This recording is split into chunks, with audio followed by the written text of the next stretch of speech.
but yeah, Corona kind of expected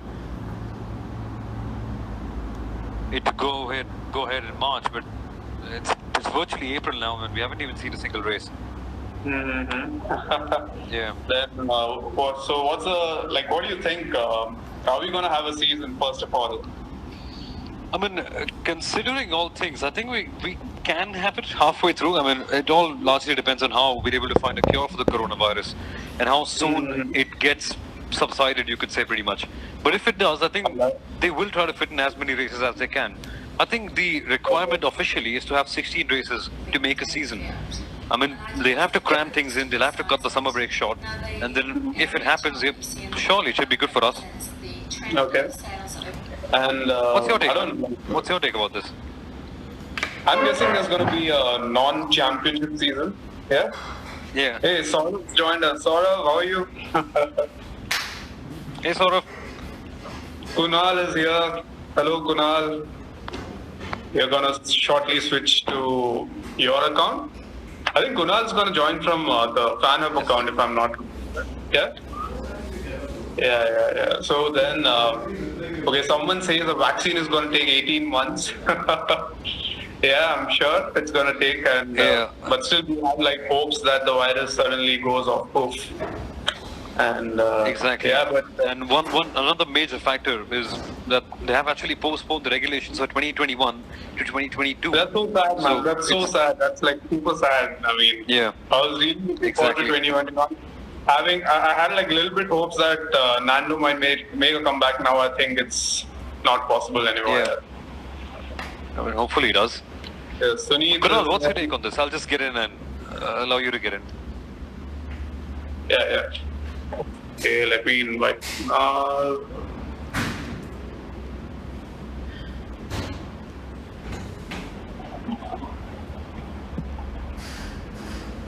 Hey Sunil, how are you? Hi. Hello. Hi. Finally we see you. How are you? I'm good. This is a great initiative. Thanks. Yeah, absolutely. Yeah. I mean, it's getting so bored without anything happening. I mean, I was watching the 2005, Imola Grand Prix right now, just before this, and I'm like, we really need some action. Come on. And I'm sure the virtual action is not sort of feeding your, it's fueling your passion for Formula One. Yeah, absolutely. So how's it going? Are you in Norway now? Yeah, still here, and everything is in lockdown and isolation, and there is almost no live sports content anywhere in the world. So it's always a catch-22 situation in terms of what's going to happen.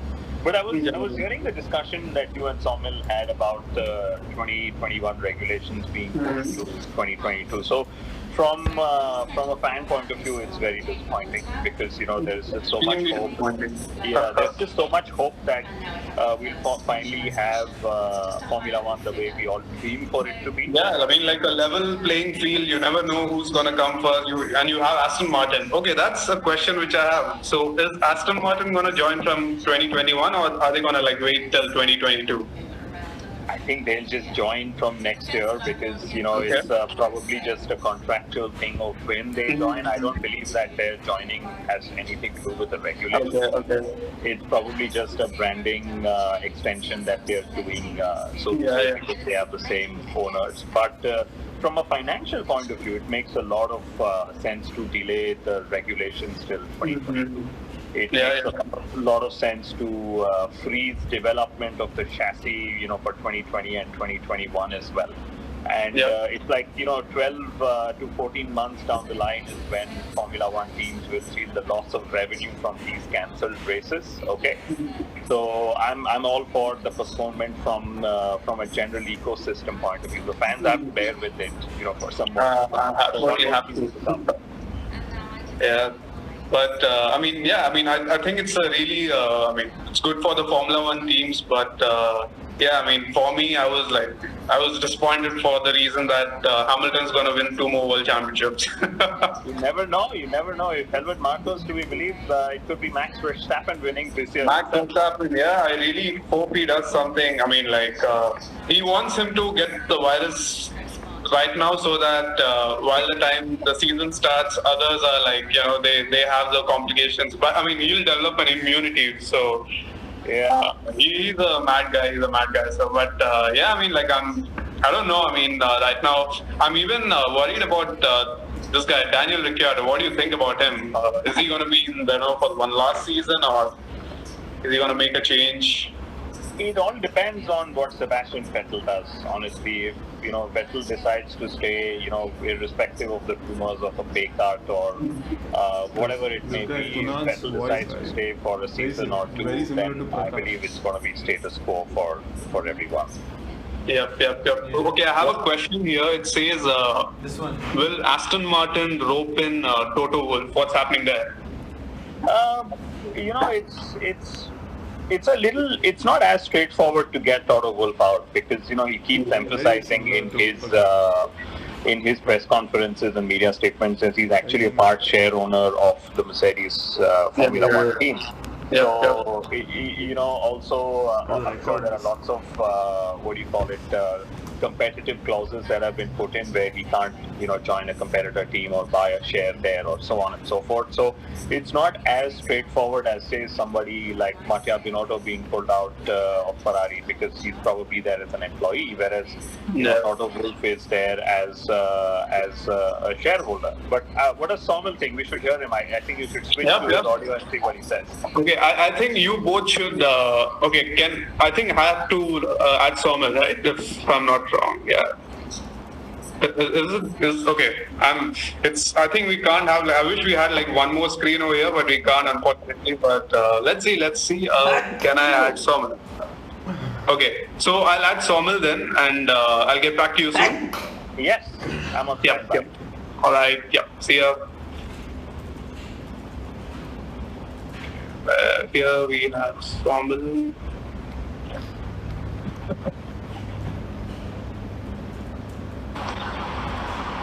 Yep. Hey, once again, Santosh, how are you? Yep, I'm good. Nice to see you after a long time.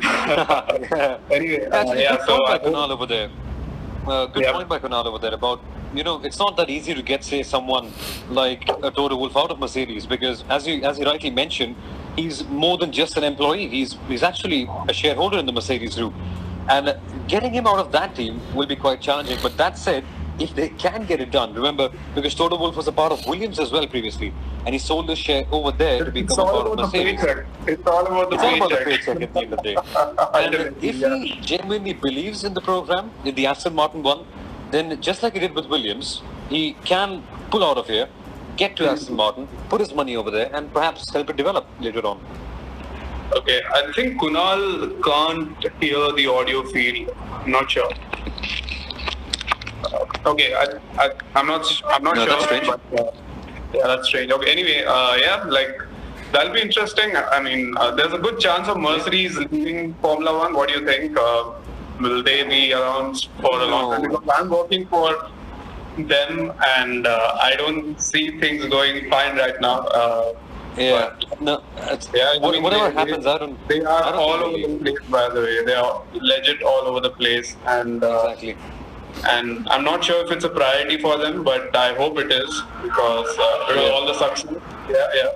And coming back to Daniel Ricciardo, what do you think is going to happen to his career? Because it's been almost 9 seasons, and he's only had 9 victories. And after seeing the Bahrain Grand Prix yesterday, I feel so bad for him, because I mean, I've never seen someone annihilate Sebastian Vettel in the same machinery. I mean, revenge for multi-21, but I mean, I really feel bad for the Aussie, and he's got the speed.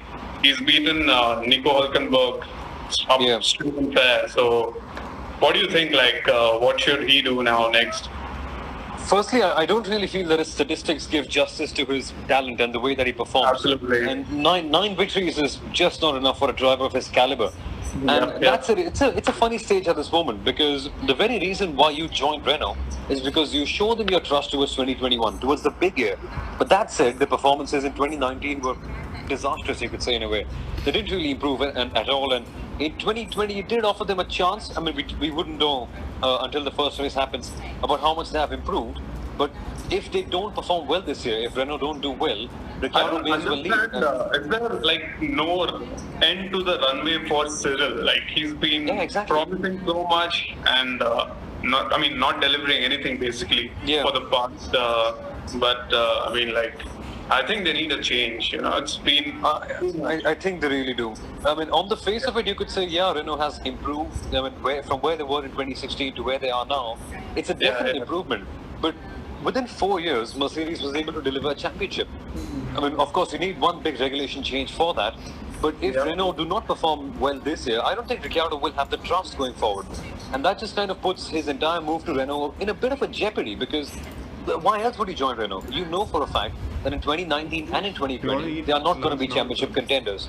So the only reason why you join Renault is because you're showing them a bit of hope towards 2021.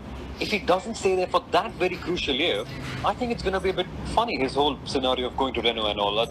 I think it's a crucial time in his career, and if I don't think he should persist How old with is he? Renault in a way. Is he like 30s? Is he hitting 30s? Early 30s, yes, early 30s. I feel so sad for him. Exactly. Considering, immense talent. I don't think he should.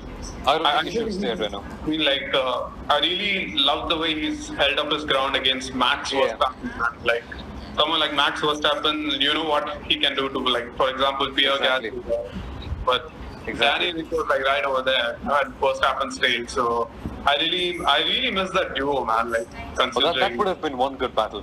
Had they stayed for longer, this year would have been absolutely crazy. And I was actually kind of like I had like high hopes on Red Bull, considering they had like a really good pre-season testing, and like they've been having problems over the past. So they always had this problem where they'll start the season really bad, but halfway through they're like bang right behind the Mercedes, and thanks to Ferrari strategists, they do blow up and make it easy for them. But so we have a question. What about Esteban Ocon now? I think it's good to see him back. Yeah. Really talented driver. Good for him. Yeah. Yeah, Good for Esteban. really He's finally got a seat, but I think he's locked down. I think he's locked down at Renault for some years now, at least. Kunal, what's your take on this one? I mean, someone who's out-qualified Sergio Perez, like I think 13-6, if I remember, back in 2018. Yeah. I mean, he has a raw speed. But probably on race day, he needs to be a bit more, matured. He needs that maturity. Exactly. No one he's done in 2018. All 2018, Brazil, what happened? All Exactly, 2018, that was. So I really think he needs to get a bit more matured. But it will be super interesting to see him pitch against Danny Rick.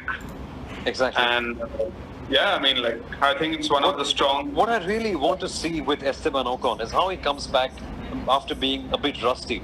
Because when you're not in F1 for a year, it can make you a bit rusty, a bit flaky in a way. And the way he comes back from this 1-year hiatus will definitely show his character, you could say. Because to come back from such a long... Yeah. Kunal's added his... so he's like... Actually, I'll just get on and I'll let Kunal come in to express his point of view. Yep.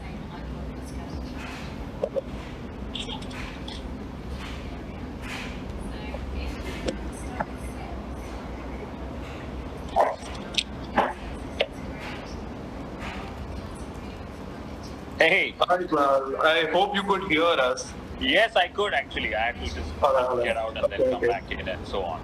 But we were talking of Esteban Ocon. I think 2 years at Renault. Hopefully, they don't damage his career.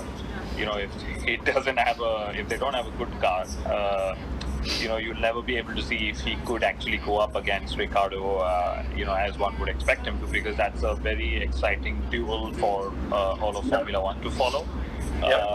Because Ocon could hold his ground against the much talented Sergio Perez, and I think it would be a testimony of his talent if he could also do so against a Daniel Ricciardo. But at this moment, everything's up in the air, and eventually he will race 2020 and 2021, irrespective of how many other races happen. He will be with Renault for at least 2 seasons.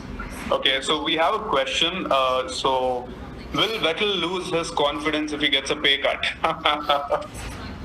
Firstly, the pay cut is rumored, I would say. Okay, so and we almost never know what the official numbers are.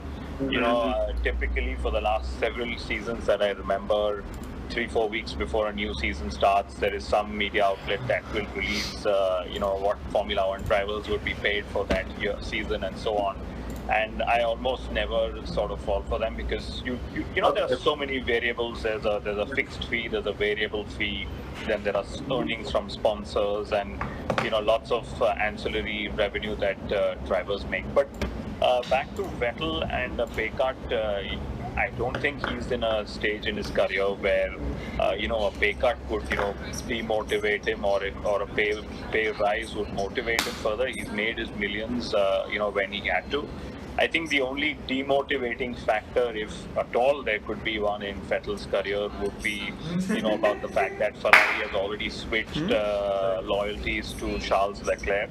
So they may not make it as apparent, both drivers are equal, but the truth is that there is one driver who signed up for 5 years and there is one driver who runs out of contract at the end of the season. Yeah, and then the question to ask is, if we don't have many races in 2020, what would Ferrari and Vettel do? Because, they wanted to make a decision come May, but I don't think there's going to be any races till May. So in light of this, a 1-year extension or a 2-year extension or so on makes sense. The duration makes sense. And all Vettel would eventually want is just an equal chance to go up against Charles Leclerc more than anything else. Yep. So what do you think? I think it's a very critical year for Sebastian. I mean, whenever we have a season, probably this year or next year, but I feel it's going to be super critical. What if in case he kind of loses to Charles again? Is it the end of his career? Is he going to leave Ferrari? Is he going to... Because I've heard rumors of him joining McLaren, right? So Vettel's made two very conflicting statements in this regard in the last 12-18 months. I think some time ago he said that, what's the point if you're not fighting for wins? I'm not here to, sort of scrape around in the midfield and so on. But then the last couple of weeks he also made a statement, and he gave Kimi as an example, saying Kimi loves racing. He's at Alfa Romeo. He's never going to win races or may not have chances to go to the podium as often, but he's loving what he's doing, and maybe that's not a bad example to follow as well. So it all depends what Sebastian eventually wants from himself and his life, and what his priorities are. We know he's got a fairly big family to have spend time with. I think 3 children, right? If I'm not wrong. Yeah, I think Lewis has a better count of how many children Sebastian has.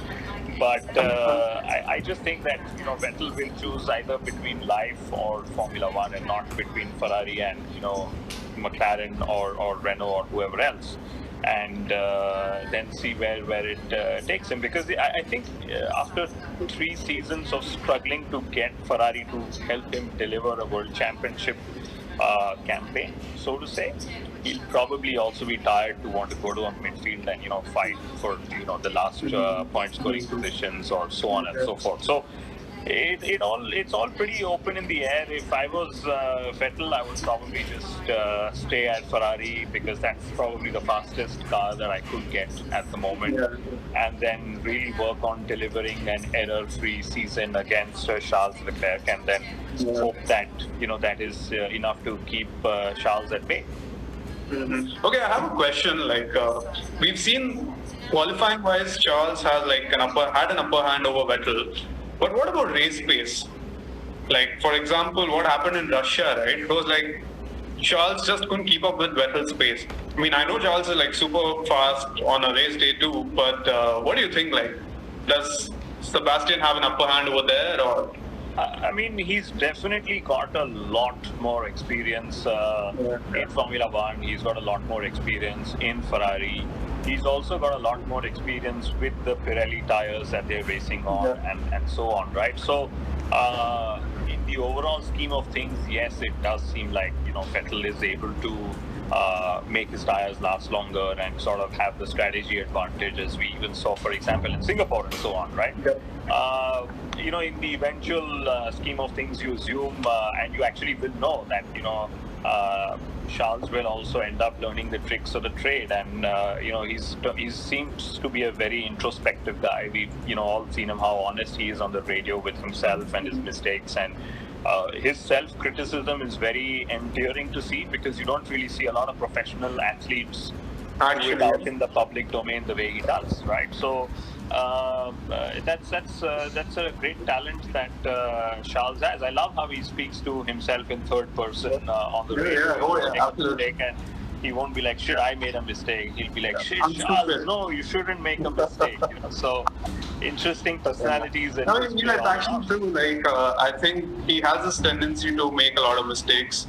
I mean, probably he's going to improve in the coming season, probably, because if you remember back in Monza too, he was like kind of lucky to get away when Hamilton was like putting so much of pressure on him. He went wide, and then I think it was like after turn 1 or turn 2, and then again in Germany, right, he had a good chance to win the race, and he ended up in the barriers. But again, Lewis Hamilton himself made a mistake, so you can't like exactly tell what happened. And let's remember, these drivers are all, especially in the case of Verstappen and Leclerc, they're really young, relatively experienced as well as inexperienced at the same time to be running such front-running teams and leading races and so on. So we saw the long learning curve that or the steep learning curve that Max Verstappen had. So let's be patient with Charles and see where it takes us. But I'm going to bring Soumil Arora's question. If not Vettel, who would be the second Ferrari driver? And it's a very tough choice. Daniel Ricciardo has been waiting in the wings forever since. In fact, he keeps saying how he almost made it to Ferrari and so on. There's also Carlos Sainz, who suddenly had a very dream season in 2019. And I hope that if the decision is to be made, it goes in Ricciardo's favor, because he's a very exciting talent who actually doesn't have too many years on his side as opposed to a lot of other young drivers. And it would be great to see him in a front-running team like Ferrari, trying to see him go up against Charles, because we've seen Ricciardo perform against Verstappen and hold his ground and beat Verstappen, and it would go a long way to defining his talent and how he's remembered in the time to come if he goes up against Charles. I think again, I was like looking back to the Bahrain 2014 Grand Prix. It was insane, right? Like, I mean, hearing the radio message that Sebastian Vettel, Daniel is faster than you. And I mean, before that, like, I think he didn't make that much of noise considering his days back in Toro. So even I was like kind of skeptical whether is it a good choice? Can he hold his ground against Sebastian? But boy, oh boy, he's like proved his like talent. But yeah, I really hope something good happens to his career.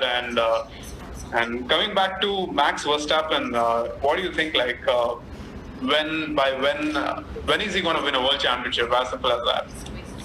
Well, I think 2020, if we have a world championship season, and if the Red Bull Honda package is what we all believe it is, I think 2020 could very well be that season when he could mount a championship challenge, and I think that's going to be the most defining rivalry for Formula One, at least this year and next. And it will be interesting to see how Lewis Hamilton is able to sort of step a gear higher, to counter the Verstappen Leclerc threats that he's going to get sooner or later.